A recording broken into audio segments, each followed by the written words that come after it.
Hello everyone, let's learn and grow class में आप सभी का स्वागत है। इस वीडियो में हम डिस्कस करने वाले हैं 7th स्टैंडर्ड की ज्योग्राफी का लेसन नंबर 5 वाटर। ये चैप्टर हाफ हमने ऑलरेडी एक्सप्लेन कर लिया है और हाफ जो है वो आज हम एक्सप्लेन करेंगे। टॉपिक बहुत ज़्यादा इम्पॉर्टेंट है, तो अंत तक वीडियो ज़रूर देख के जाइएगा। चैनल सब्सक्राइब भी कर लीजिएगा ताकि आपको सारे एनसीईआरटी सॉल्यूशंस इस चैनल पे मिलते रहे। चलिए स्टार्ट करते हैं। चलिए देखते हैं नेक्स्ट टॉपिक, महासागरीय परिसंचरण। ठीक है, तो समुद्र के जो तट होता है ना, उस पर अगर आप नंगे पैर चलेंगे तो बहुत ही जादुई सा एहसास होता है, क्योंकि जो बालू होती है एकदम नम बालू होती है, ठंडी ठंडी हवाएं चलती है और समुद्री जो पंछी होते हैं उनकी आवाज़ें आती रहती है और वायु में एक नमक का क्या होता है, स्मेल होता है, गंध होता है, लहरों की आवाज़ आती रहती है। तो ये सारी चीज़ें बहुत ही खूबसूरत लगती है ना।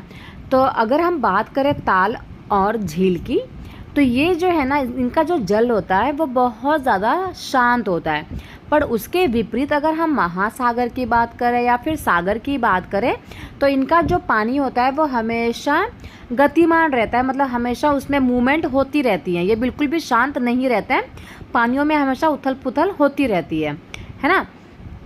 तो जो महासागरों की जो गतियाँ है उसको 3 भागों में बांटा गया है। एक है तरंगे, एक है आपका ज्वारभाटा और एक है आपकी धाराएं।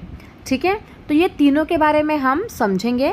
ये तीनों ही चीज़ सीटेट के एग्ज़ाम के लिए बहुत ज़्यादा इम्पॉर्टेंट है, क्योंकि इन तीनों में से आपको एक ना एक क्वेश्चन देखने को मिल ही जाएंगे।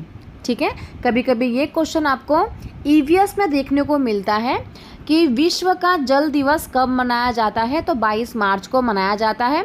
और ये क्यों मनाया जाता है, तो ये जल संरक्षण के लिए मनाया जाता है, वाटर कंजर्वेशन के लिए, कि किस प्रकार से हम पानी को सेव कर सकते हैं। ठीक है, ये याद रखिएगा, एसएस में नहीं आता है, ये ईवीएस में बहुत बार पूछा गया है। ठीक है, चलिए आगे देखते हैं। अभी यहाँ पे दिया है कि क्या आप जानते हैं कि जो समुद्र का जो सतह होता है ना, ठीक है, समुद्र का जो सतह वाला एरिया होता है, तो उसमें जब हवा बहती है ना तो तरंगे उत्पन्न होती है। तरंगे का मतलब क्या होता है, आपने सब वेव देखा होगा ना, ऐसा ऐसा पानी बहता रहता है। ठीक है, तो अगर हवा बहती है तो तरंगे भी उत्पन्न होती है। ठीक है, और जितनी तेज़ हवा होती है उतनी ही बड़ी तरंगे होती है। ठीक है, जितनी ज़ोर से हवा बहेगी ना, जो तरंगे हैं उतनी ही ऊंची ऊंची आएंगी, इतनी ही ऊंची ऊंची आएंगी। ठीक है, तो अगर तरंगे आ रही है समुद्र में, मतलब कि हवा भी बहुत ज़्यादा तेज़ है। ठीक है, चलिए आगे देखते हैं। तो आपने सुना होगा कभी कभी तूफान आता है, तो जब तूफान आता है तो हमेशा समुद्र वाले एरिया को खाली कर दिया जाता है ना, क्योंकि तूफान आ रहा है, मतलब जोर जोर से हवाएं आएंगी, और जोर जोर से हवाएं आएंगी तो जो तरंगे हैं समुद्र में, जो तरंगे हैं वो भी जोर जोर से आएंगे। तो नियर बाय जो एरिया होता है उसमें बाढ़ आने की संभावना होती है, इसलिए इस एरिया को खाली करवा दिया जाता है। ठीक है, चलिए पढ़ते हैं फर्स्ट पॉइंट के बारे में, तरंगे। आखिरकार ये तरंगे क्या होती है। ठीक है, तो समुद्र तट पे तो आप लोग सब लोग गए होंगे, है ना, बीच वगैरह पे तो आप लोग जाते ही हैं। तो जब हम लोग गेंद से खेलते हैं, अगर गेंद जो है पानी में गिर जाती है तो क्या होता है, आपने देखा होगा कि जो गेंद है ना वो तरंगों के साथ साथ वापस से समुद्री तट पर आ जाता है ना।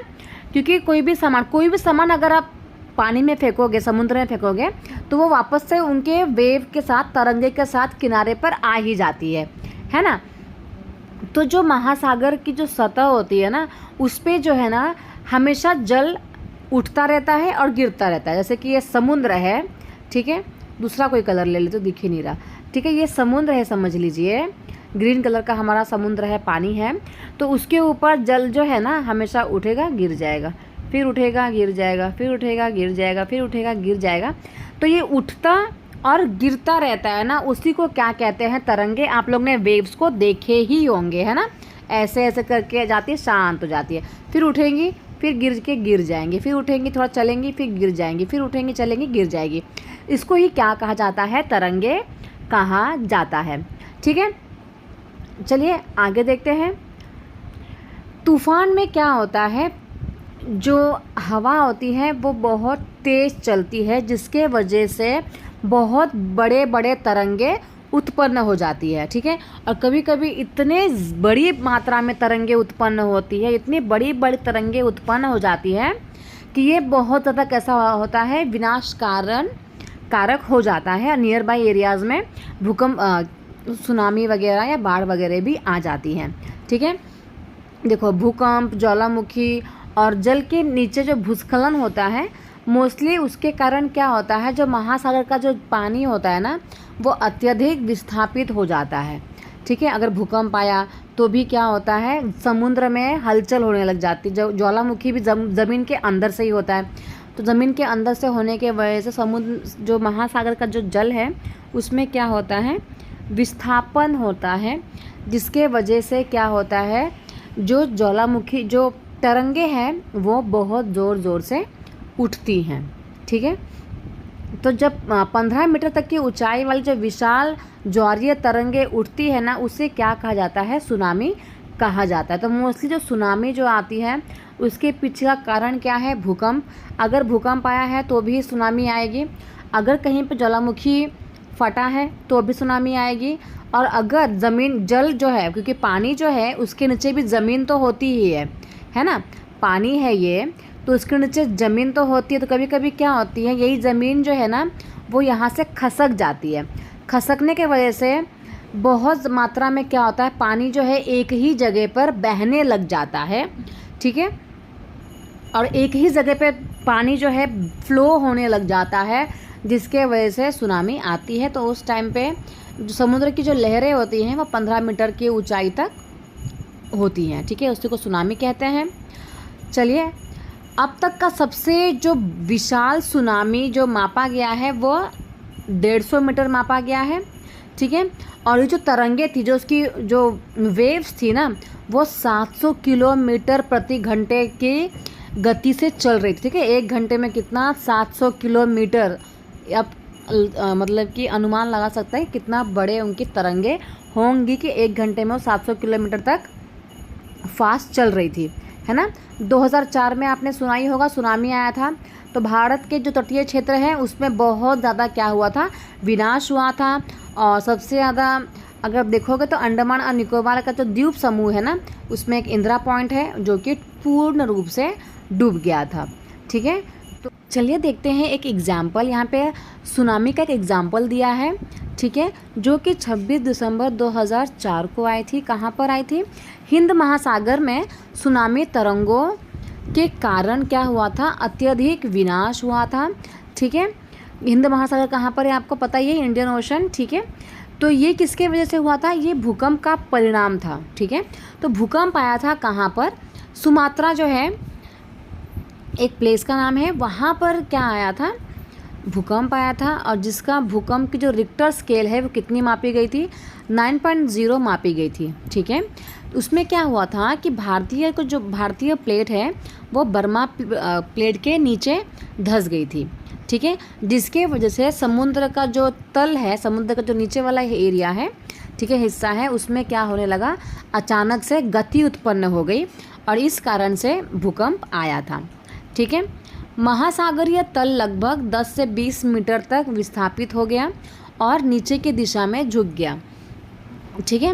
तो महासागर का जो मतलब समुद्र के अंदर जो तल होता है ना, वो 10 से लेकर 20 मीटर तक क्या हो गया, उसका विस्थापन हो गया, मतलब कि अंदर धंस गया, ठीक है। 10 से 20 मीटर धंसने की वजह से यहाँ की ज़मीन अगर अंदर चली जाएगी तो पानी का फ्लो उस तरफ ही होने लगेगा, यस और नो, ठीक है। तो पानी का फ्लो जो है एक ही तरफ होने लगा, ठीक है। तो इस विस्थापन के कारण निर्मित अंतराल को भरने के लिए विशाल मात्रा में महासागरीय जल उसी ओर बहने लगा। समझ लो कि यहाँ पे पानी फ्लो हो रहा है, आराम से पानी फ्लो हो रहा है, पर बीच में गड्ढा हो जाएगा तो सारा का सारा पानी एक तरफ ही फ्लो होने लगेगा, है ना। तो ये कहाँ पर हुआ, दक्षिणी और दक्षिणी पूर्व एशिया के समुद्र तटों में क्या होने लगा, जल जो है वहाँ से हटने लगा। क्यों, सारा जल जो है वो एक ही दिशा में जाने लग गया, क्योंकि वहाँ पर क्या हो गया था, विस्थापन हो गया था, है ना, ठीक है। तो भारतीय प्लेट के बर्मा प्लेट के नीचे चले जाने पर क्या हुआ, जल वापस जो है समुद्र तट की ओर लौटा। ये सुनामी जो है लगभग 800 किलोमीटर घंटे की गति से आया। सोचिए आपकी कितनी बड़ी सुनामी होगी कि वो 800 किलोमीटर की, 1 घंटे में कितना मीटर रन करके आ रहा था ये, 800 किलोमीटर, ठीक है। और जिसकी तुलना जो है ना अभी तक किसी भी चीज़ों से नहीं की जा सकती, ठीक है। जो व्यावसायिक वायुयान होते हैं उनकी गति से की जा सकती है कि कितनी स्पीड में ये उनकी तरंगें जो थी, ठीक है। परिणाम स्वरूप क्या हुआ, हिंद महासागर के कुछ द्वीप जो है ना वो पूर्णतः डूब गए। और भारतीय सीमा में अगर हम अंडमान निकोबार द्वीप की बात करें तो उसमें इंदिरा पॉइंट जो था, इंदिरा पॉइंट जो द्वीप था ना वो पूर्ण रूप से समुद्र के अंदर डूब गया, ठीक है। तो जब सुमात्रा में भूकंप के अधिकेंद्र से तरंगे सुमात्रा की तरफ से अंडमान द्वीप समूह एवं श्रीलंका की ओर बढ़ी तो तरंगे जो है वो धीरे धीरे क्या होने लगी, कम होने लगी। जल की गहराई भी कम होने के साथ साथ उनकी जो स्पीड है वो भी, जो पहले 700 से लेकर 900 किलोमीटर घंटे से चल रही थी वो अभी 70 किलोमीटर घंटे से भी कम हो गई, ठीक है।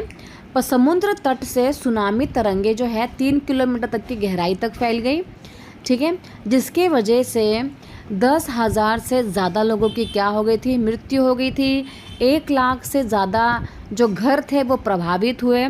सबसे ज़्यादा अगर नुकसान जो हुआ वो तटीय क्षेत्र में हुआ, जैसे कि आंध्र प्रदेश के तटीय क्षेत्र, तमिलनाडु, केरल, पौंडीचेरी, अंडमान निकोबार द्वीप, ये सब में सबसे ज़्यादा विनाश हुआ, ठीक है। अब इसमें से कुछ मतलब जो एग्जाम्पल है ये तो ठीक है समझने के लिए सही है, पर ये जो दिया है ना ये बहुत इम्पोर्टेंट दिया है क्योंकि इसमें से एग्ज़ाम में आता है, ठीक है। चलिए आगे देखते हैं।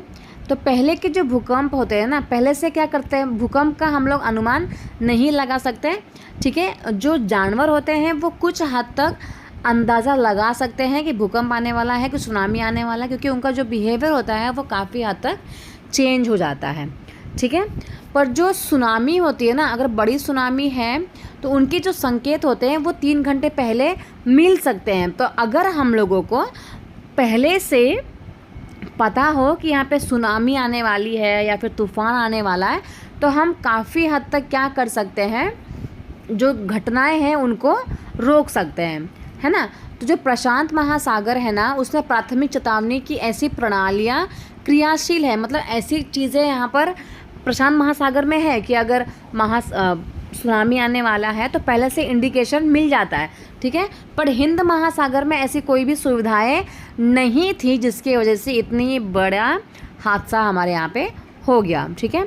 तो प्रशांत महासागर की तुलना में हिंद महासागर में सुनामी जो है कभी कभी ही आती है क्योंकि यहाँ भूकंपीय जो क्रिया है बहुत कम होती है, क्योंकि प्रशांत महासागर जो है ना वहाँ पर भूकंप की जो क्रियाएं हैं ज़्यादा आती हैं। जैसे कि हमने पहले ही पढ़ा कि भूकंप अगर आ रहा है मतलब सुनामी तो आएगी ही आएगी, है ना। अगर ज्वालामुखी फटा है तो भी सुनामी आएगी ही आएगी, है ना। तो प्रशांत महासागर के आसपास वाले एरिया में भूकंपीय केंद्र ज़्यादा है जिसके वजह से यहाँ पर ऐसे प्रणालियाँ लगा दी गई हैं जो पहले से क्या करते हैं, चेतावनी दे देते हैं। बट हिंद महासागर में भूकंपीय केंद्र ही नहीं है ना, तो यहाँ पर ऐसा कुछ भी नहीं लगाया गया था जिसके वजह से इतना बड़ा हादसा हुआ, ठीक है। चलिए आगे देखते हैं। और यहाँ पे कुछ तस्वीर है तमिलनाडु के तटीय क्षेत्र की, कितना खतरनाक विनाश हुआ है था यहाँ पे, ठीक है। तो 2 दिसंबर 2004 में जिस सुनामी में दक्षिण और दक्षिणी पूर्व जो एशिया के तटों पर तबाही मचाई वो पिछले कई सौ वर्षों की सर्वाधिक विनाशकारी सुनामी थी। इससे पहले ऐसी खतरनाक सुनामी कभी भी नहीं आई थी, ठीक है। तो ये 2004 की सबसे विनाशकारी क्या थी, सुनामी थी। हिंद महासागर में निरीक्षण, आरंभिक चेतावनी की प्रणालियाँ एवं हिंद महासागर के तटीय निवासियों में जागरूकता की कमी के कारण जीवन में और संपत्ति की बहुत सारी क्या हुई है, क्षति हुई है, ठीक है। क्योंकि वहाँ पर निरीक्षण करने के कोई भी केंद्र नहीं थे, पहले से चेतावनी की कोई भी प्रणालियाँ वहाँ पे नहीं लगाई गई थी, जिसके वजह से ये हादसा हुआ। अगर पहले से थोड़ा बहुत भी पता होता तो काफ़ी हद तक जीवन और संपत्ति इतनी नष्ट नहीं होती जितनी नष्ट हुई है, ठीक है। तो सुनामी आने का सबसे पहला संकेत क्या होता है, ये very very very very important है सीटेट के लिए, ठीक है, एग्जाम में ये बहुत बार आ चुका है। तो इसका संकेत क्या है, संकेत ये है कि तटीय क्षेत्र से क्या होता है, जल जो है ना बहुत तेज़ी से कम होने लगता है।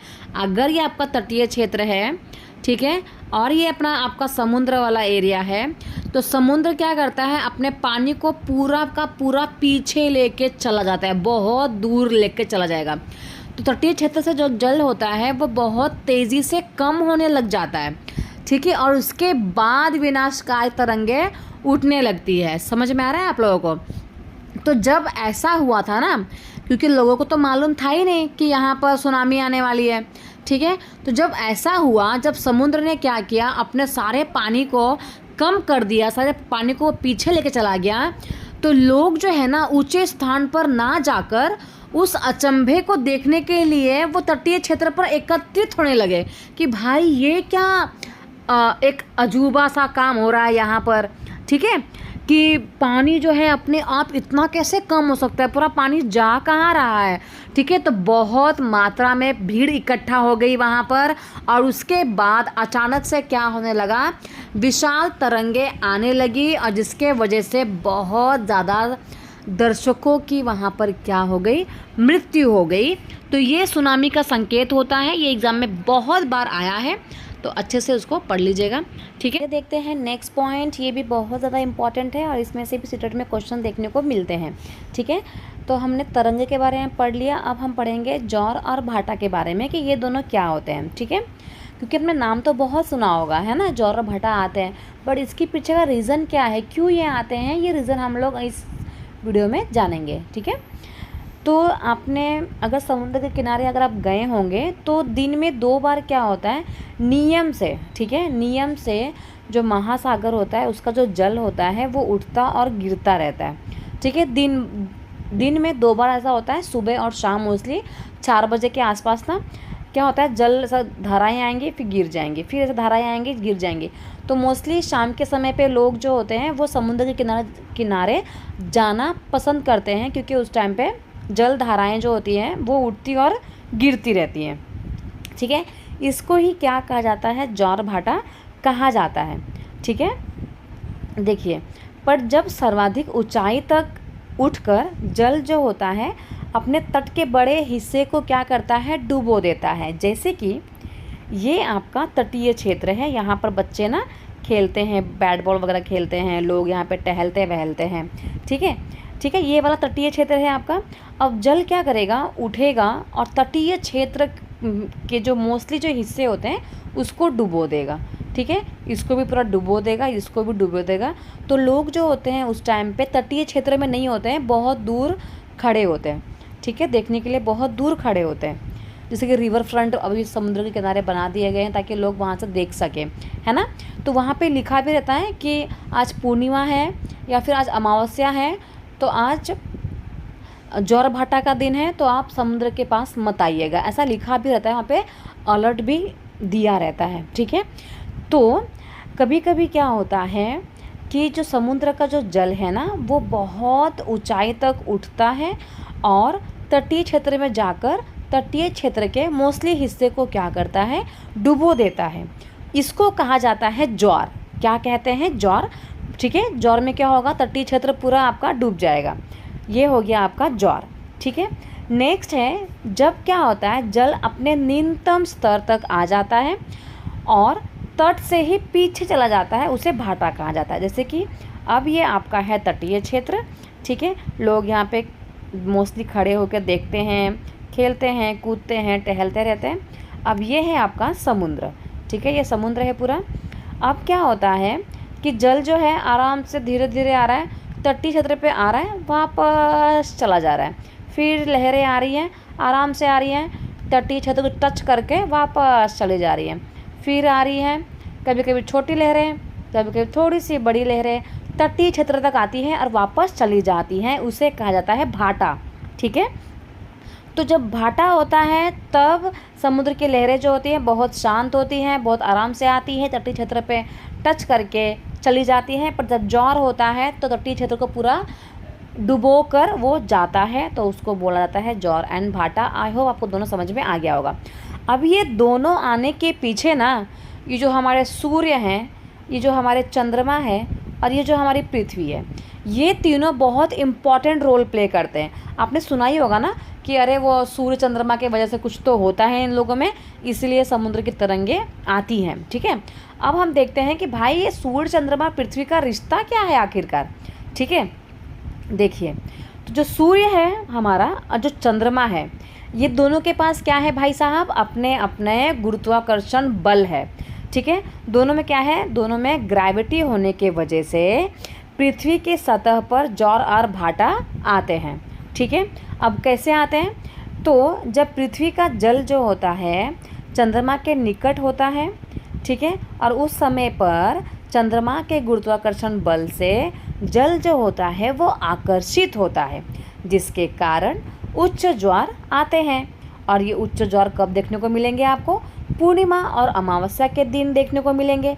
क्यों, क्योंकि उस टाइम पे सूर्य, चंद्रमा और ये पृथ्वी, ये तीनों जो होते हैं एक सीधे में होते हैं, मतलब एक सीधे लाइन में होते हैं, जैसे कि आप इस पिक्चर में देख सकते हैं, जिसके वजह से जो ग्रेविटेशनल फोर्स होता है वो दुगना लगता है, और जिसके वजह से पृथ्वी पर जो समुद्र है उसमें ज्वार भाटा आता है। उसे ही क्या कहा जाता है, ज्वार एंड भाटा। समझ में आया आपको क्यों आता है ज्वार और भाटा? तो समुद्र किसके वजह से आ रहा है, सूर्य, चंद्रमा और पृथ्वी के वजह से ये आते हैं, क्योंकि सूर्य के पास, चंद्रमा के पास अपने खुद के क्या है, ग्रेविटेशनल फोर्स है। तो जब भी चंद्रमा जब पृथ्वी के पास आता है, ठीक है, तो चंद्रमा क्या करता है, पानी को अपनी तरफ खींचता है। ठीक है, तो पानी को अपनी तरफ खींचने के वजह से पृथ्वी का पूरा पानी जो है ज़ोर ज़ोर से उछाल मारना स्टार्ट कर देता है। और वहीं पे जो चंद्रमा को कौन खींचता है, सूर्य खींचता है। ग्रेविटेशनल फोर्स सूर्य के पास भी है। तो इसमें क्या हो रहा है, तीनों जो है एक लाइन में है, तो यहाँ पे डबल ग्रेविटेशनल फोर्स लग रहा है। समझ में आ रहा है, एक ही डायरेक्शन में डबल ग्रेविटेशनल फोर्स लगने की वजह से ज्वार भाटा आता है। अब ये वाला देखेंगे तो इसमें ये पूर्णिमा का सिचुएशन है ना। तो इसमें क्या होता है कि जो ग्रेविटेशनल फोर्स है इसमें भी लगता है, क्योंकि जो तीनों सूर्य, चंद्रमा, पृथ्वी जो है वो तीनों एक ही डायरेक्शन में है। जो पृथ्वी जो है, सूर्य जो है वो क्या कर रहा है, पृथ्वी को अपनी तरफ खींच रहा है। यहाँ पे चंद्रमा जो है वो पृथ्वी के पानी को अपनी तरफ खींच रही है, जिसके वजह से डबल ग्रेविटेशनल फोर्स लग रहा है, जिसके वजह से ज्वार भाटा आता है। आई होप आपको समझ में आ गया होगा, है ना। अब हम पढ़ेंगे लघु ज्वार भाटा के बारे में। ठीक है, तो इसके विपरीत क्या होता है, दिशाओं से महासागरीय जल। देखो, इसके विपरीत क्या होता है, जब चांद अपने प्रथम स्टेज पे होता है या फिर चतुर्थांश स्टेज पे होता है, तो चांद एवं सूर्य का गुरुत्वाकर्षण जो बल होता है वे विपरीत दिशाओं से महासागरीय जल पर पड़ता है। जैसे कि आप ये फर्स्ट वाला फोटो देखोगे तो यहाँ पर जो पृथ्वी पर जो ग्रेविटेशनल फोर्स लग रहा है ना, वो विपरीत दिशाओं से लग रहा है। सूर्य यहाँ से खींच रहा है, पृथ्वी यहाँ से खींच रही है। तो जो ग्रेविटेशनल फोर्स है वो अलग अलग दिशाओं से लग रहा है, विपरीत दिशाओं से लग रहा है। उसके वजह से जो पृथ्वी है वो, उसका पानी जो है बहुत ज़्यादा शांत होता है, क्योंकि जो फोर्स है वो एक साथ में नहीं लग रहा है, विपरीत दिशाओं से लग रहा है। इसके वजह से जो सूर्य, जो हमारा जल होता है, पृथ्वी का जो जल होता है वो शांत होता है, जिसको क्या कहा जाता है, निम्न ज्वार भाटा कहा जाता है। ठीक है, आई होप आपको समझ में आ गया होगा। तो यहाँ पे क्या हो रहा है, एक ही दिशा से डबल गुरुत्वाकर्षण बल लग रहे हैं। यहाँ पर भी एक ही दिशा से, दोनों स्ट्रेट है, बट यहाँ पे जो फोर्स है ना वो अलग हो गया ना, विपरीत दिशा से लग रहे हैं। इसके वजह से ये होगा आपका लघु ज्वार भाटा, ये होगा आपका बृहद ज्वार भाटा। आई होप आपको समझ में आ गया होगा। अब इसमें पता है क्या आता है, हमेशा, मतलब ये क्वेश्चन जो है हमेशा आता है, यहाँ से ही पूछा जाता है सीटेट के एग्ज़ाम में, तो उसको अच्छे से ध्यान दीजिएगा। ठीक है, तो जो उच्च ज्वार होता है ना, तो वो किसके लिए सहायक होता है, नौ संचालन के लिए अच्छा होता है। जैसे कि अगर जल, ये जो क्या करता है, जल स्तर को तट की ऊंचाई तक पहुंचाता है। इसके अलावा जो जहाज़ होता है उसको बंदरगाह तक पहुंचाने में सहायता करता है। जब उच्च ज्वार आता है तो वो मछली पकड़ने के लिए भी काफ़ी अच्छा होता है। जब उच्च ज्वार आता है तो उस टाइम पे क्या होता है, मछलियाँ जो हैं तट के पास में आ जाती हैं, तो मछुआरे के लिए काफ़ी अच्छा होता है। जो मछुआरे होते हैं वो आसानी से मछली पकड़ पाते हैं, उनको कठिनाइयों का सामना नहीं करना पड़ता है, ठीक है। और कई स्थानों पर जब ज्वार भाटा आते हैं तो उनके आने के वजह से जल का जो उतार चढ़ाव का जो उपयोग होता है वो विद्युत उत्पन्न के लिए भी किया जाता है। तो आपको जो ज्वार भाटा आ रहा है ना, वो किस लिए मददगार है ये आपको बताना है। तो फर्स्ट मददगार किस लिए है कि भाई जहाज़ को बंदरगाह तक पहुंचाता है, ठीक है। मछली पकड़ने के लिए काफ़ी अच्छा होता है। ज्वार भाटा के वजह से मछलियां जो हैं तट वाले क्षेत्र में आ जाती हैं। ज्वार भाटा के वजह से क्या होता है, उस विद्युत उत्पन्न किया जा सकता है। तो ये है उसके कुछ इम्पॉर्टेंट पॉइंट। चलिए आगे देखते हैं। ये है आपका लास्ट पॉइंट। इसके बाद जो है ये चैप्टर ख़त्म हो जाएगा, ठीक है। महासागरीय धाराएं। महासागरीय धाराएं क्या होती हैं? तो जो महासागरीय धारा होती है, जैसे कि समुद्र है ना, समुद्र में जो धारा होती है मतलब जो हवाएं हैं वो अलग अलग दिशा से आती हैं, ठीक है। तो निश्चित दिशा में महासागरीय सतह पर नियमित रूप से बहने वाली जल की धाराएं होती हैं, ठीक है। कभी कभी जल की धाराएं ऐसी हो रही हैं, कभी जल की धाराएं ऐसी आएगी, ठीक है। तो ये किसके वजह से होती है भाई? हवा के वजह से होती है, जैसे कि हमने पहले ही पढ़ लिया है, ठीक है। तो जो महासागरीय धाराएं होती हैं वो गर्म भी हो सकती है, ठंड भी हो सकती है, क्योंकि हमने पहले ही पढ़ा है कि जो ये इक्वेटर वाला एरिया है, विषुवत रेखा वाला जो एरिया है, यहाँ से अगर यहाँ पर किस एरिया में समुद्र है या फिर नदी वगैरह है तो यहाँ पर गर्म धाराएं उत्पन्न होंगी, है ना, क्योंकि वहाँ का एटमॉस्फेयर बहुत ज़्यादा गर्म होता है, ठीक है। देखिए जैसे कि भूमध्य रेखा है, तो भूमध्य रेखा से अगर धाराएं उत्पन्न होंगे तो ये गर्म धाराएं होंगी, ठीक है। वहीं दूसरी तरफ अगर हम बात करें, जो ध्रुवों की और ठंडी हवाएं जो है वो कहाँ से निकलेंगी भाई? ध्रुवों की वहाँ से, क्योंकि ध्रुव वाला क्षेत्र जो है वो ठंडा होता है, ठीक है। लैब्राडोर जो है ना, महासागरीय धाराएं हैं। लैब्राडोर जो है एक महासागरीय धाराएं। कैसी होती हैं ये धाराएं? शीतल जल धाराएं होती, क्योंकि ये जो है वो ऊपर वाले अक्षांश पे लोकेटेड है, जैसे कि आप देख सकते हैं यहाँ पर, ठीक है। तो ये जो आप पढ़ रहे हैं लैब्राडोर, देखो कहाँ पर है, ये है आपका भूमध्य रेखा, है ना। और यहाँ से जो विषुवत वृत्त है आपका, यहाँ से कितनी ऊंचाई पे ये लैब्राडोर है ना। तो ये अप्रॉक्सीमेटली जो आपका आर्कटिक सर्कल है इसके आसपास ये पड़ेगा, है ना। तो आर्कटिक सर्कल का एरिया ठंडा ही होता है, तो यहाँ पर कौन सी धाराएं होंगी? शीतल जल धाराएं होंगी। वही अगर हम बात करें गल्फ स्ट्रीम की बात करें, तो गल्फ स्ट्रीम में गर्म जल धाराएं होंगी, क्योंकि वो इक्वेटर के आसपास वाला एरिया है, जैसे कि आप देख सकते हैं इस फोटो में, ठीक है। ये है आपका 0 डिग्री पे इक्वेटर और यहीं पे पास में है आपका ये गल्फ स्ट्रीम, ठीक है। तो ये इक्वेटर वाला एरिया है, तो यहाँ की जो धाराएं होंगी, ठीक है, जल धाराएं वो गर्म होंगी, ठीक है। तो महासागरीय जो धाराएं होती हैं वो किसी क्षेत्र के तापमान को प्रभावित करता है, क्योंकि अगर तापमान ज़्यादा होगा तो धाराएं भी गर्म ही होगी। धाराएं गर्म हैं तो तापमान भी कैसा होगा? गर्म ही होगा, ठीक है। तो गर्म धाराओं से स्थलीय सतह का तापमान भी गर्म हो जाता है। जिस स्थान पर गर्म एवं शीत जलधाराएं मिलती हैं वो जो स्थान होता है पूरे विश्व भर में किसके लिए अच्छा होता है? मत्स्यन के लिए, मतलब कि मछली पालन करने के लिए सबसे अच्छा क्षेत्र माना जाता है। और जापान का आसपास का क्षेत्र और उत्तर अमेरिका का आसपास का क्षेत्र जो है वो बहुत ही उत्तम जगह है किसके लिए? मत्स्यन के लिए, ठीक है। जैसे कि देखो जब गर्म हवा निकल रही हैं, जो ठंडी हवा, जैसे कि गर्म हवा निकल रही है यहाँ से गर्म हवा निकल रही है, यहाँ से ठंडी हवा निकल रही है, तो ये कहीं तो मिल रही होंगी ना। जो जहाँ पर भी इनका मिलाप होता है, जहाँ पर जल धाराएँ, गर्म जल धाराएँ और जो ठंडी जल धाराएँ हैं जहाँ पर मिलती हैं, वो स्थान जो होता है बहुत ज़्यादा अच्छा होता है मत्स्यन के लिए, ठीक है। तो ये चैप्टर यहाँ पे ख़त्म होता है। आई होप आपको समझ में आ गया होगा, बहुत अच्छा भी लगा होगा, बहुत सारे पॉइंट्स भी आपके क्लियर हुए होंगे। तो ये चैप्टर यहीं पे ख़त्म होता है। मिलते हैं नेक्स्ट वीडियो में, तब तक बने रहे let's learn and grow class में। नेक्स्ट क्लास में हम लेसन नंबर 6 कंप्लीट करेंगे। तो चैनल सब्सक्राइब कर लीजिएगा और लाइक कमेंट शेयर भी ज़रूर कीजिएगा, अपने फ्रेंड्स को भी शेयर कीजिएगा ताकि उनको भी सारी इन्फॉर्मेशन मिले। Thank you so much everyone.